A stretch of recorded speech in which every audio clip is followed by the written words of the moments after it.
What's going on, guys? Tony here. So I thought in this video, a fun little project. It's the end of the day on Friday. We're getting into the weekend. Let's take a look at what some physical therapy practices are valued at. And the reason why I think this is so important is because a lot of you guys are making the transition from a W-2 employed physical therapist or a 1099 contractor into your own business. And I want you to understand that there's a huge difference between building a business and just being self-employed. At the end of the day, a self-employed therapist really isn't building long-term value. You essentially have another job. But if you make the switch to build a business, now you're building an asset that has real value and can be sold. So one of my favorite sites, I was just kind of playing around, bizbuysell.com. And what I did was I went nationwide and I put in physical therapy. And so you can see here now, these are some interesting numbers. You know, I haven't looked at something like this for, I don't know, 10 years. This asking price, 250,000, cash flow, 286,000. This is what I'm used to seeing. This, you know, dollar for dollar is about what I remember. This is osteopathic care business. But then as you come down here, high margin physical therapy provider, Northern California, cash flow, 294,000. So they're asking a little over double cash flow. Now, of course, that doesn't mean it's what it's going to sell for, but that's the asking price.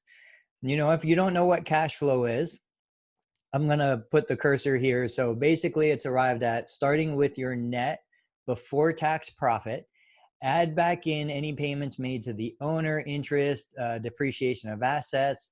So for example, if there was 100,000 before tax profit and the owner was paid 70,000, cash flow is 170,000. Basically, it's the money that would come to you from the business. So pretty interesting. Gross revenue, 770,000. Asking price, 674. You know, you can scroll down here, business experience, steady sales, and margins year over year. Everything is locked up, so we can't see any of the other financials.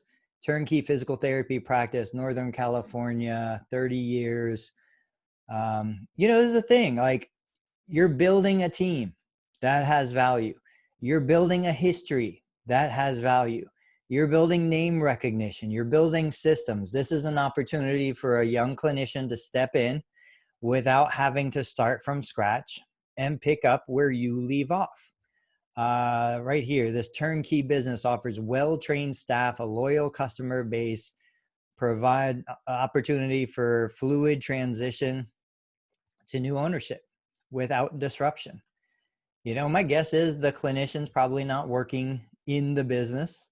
They've been working on the business. Let's check out another one. Get out of that. Workers' comp, you know, that's a huge one. Hialeah, Florida. So we come in here, gross revenue, almost 900,000, asking 1.5 million. The seller is selling because of health reasons. Physicians are willing to stay on for 12 months.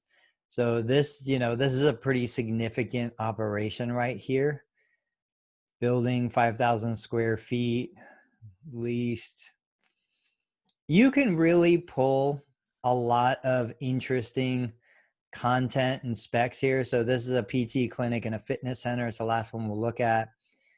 819,000 revenue, 1.6 million asking price, 268,000 cash flow.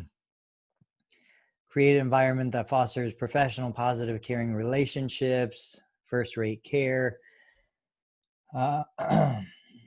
Facility, okay, competition, potential for growth, lender pre-screening, support, will train for 2 weeks at 0 cost. Those are all pretty standard. The real estate is owned and included in the asking price. So like that's some, you know, some stuff to look at. Housing and physical therapy clinic, fitness center, facility, high traffic area. There's just a lot of opportunities here. I'm not telling you the best option is to buy. In most cases, you have to ask yourself, like assuming this guy has a team, a staff in place, why is the staff not buying the clinic? Why is this person looking to sell outside of the existing team? That to me is a little bit of a red flag, but you know, I'm sharing this with you more as a way for you guys to gain knowledge, gain resources, see what else is out there. And then what I always think is interesting, let's do this real quick and then I'll let you guys go back. Let's take a look. So you see physical therapy, chiropractic. You know, you can look at some chiropractic centers, 79 results. Look at Stretch Lab. You can see what these guys are selling for. So currently managed absentee, that's huge. You know, so this one's got $1 million in revenue, asking 750,000. So that's pretty consistent. I mean, this is silly, like 500,000 in cash flow with an absentee owner. I highly doubt that. 1,800 square feet, Port St. Lucie, Florida. 3,000 square foot, 1,800 building type. I don't know. A couple things here kind of just seem out of whack, but check it out, guys. I hope this was helpful. I'm certainly not an expert in valuations or anything like that, but this gives you a chance to kind of see what the market is like right now, see what people are doing. You could look up, obviously, occupational therapy practice. You could look up pediatric care practice. You could look up massage therapy. There's a lot of stuff here and good information. Guys, I'll catch you on the next video. Thanks so much.